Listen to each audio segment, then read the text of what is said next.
Oke, kemudian apa yang perlu dilakukan masyarakat Indonesia untuk menghadapi gempa megatrust? Ya, dalam konteks menghadapi potensi gempa, maka tadi saya sampaikan bahwa gempa itu bukan bencana. Yang bencana itu pada saat potensi yang kita pahami itu kemudian tidak menjadi dasar kita untuk mengurangi dampaknya di masa depan, atau kita tidak melakukan upaya mitigasi. Kalau begitu, maka kita masih sempat nih untuk membuat mitigasi. Dan mitigasi itu tidak hanya bisa masyarakat saja gitu ya. Masyarakat bisa berbuat sesuatu, tetapi lebih penting dari itu adalah dimulai dari top down dan bottom up. Jadi seluruh stakeholder harus terlibat. Pemerintah kemudian harus memperkuat sistem peringatan dini gempa bumi. Jadi earthquake early warning system itu akan memberikan informasi penting. Jadi bukan berarti gempanya belum terjadi, diberikan warning, tidak.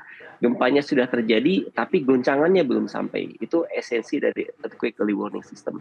Dan kemudian mari kita dorong agar pemerintah memperkuat kapasitas peringatan dini gempa bumi di Indonesia. Itu yang pertama.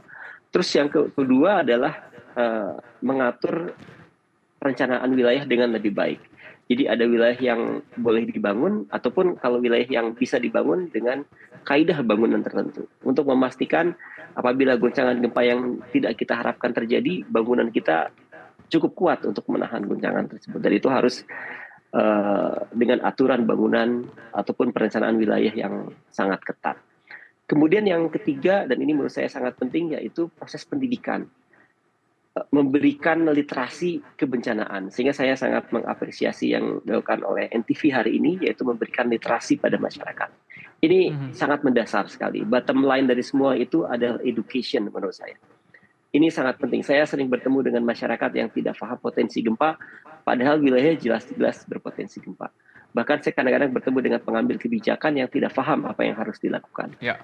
Sehingga bottom line untuk meningkatkan literasi is a must, sesuatu yang sangat mendesak untuk bangsa kita. Tapi masyarakat pun bisa berbuat sesuatu, jangan nunggu tuntas dulu dari pemerintah pusat baru mereka berbuat.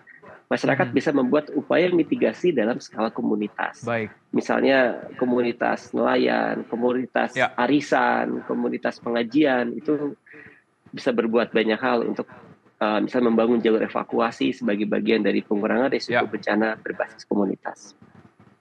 Baik, tentunya early warning system dan juga pemberian pendidikan untuk masyarakat Indonesia ini sangat diperlukan untuk mencegah dari adanya gempa. Dan terima kasih ahli gempa Institut Teknologi Bandung ITB Irwan Meilano untuk waktunya di NTV Today. Sehat selalu.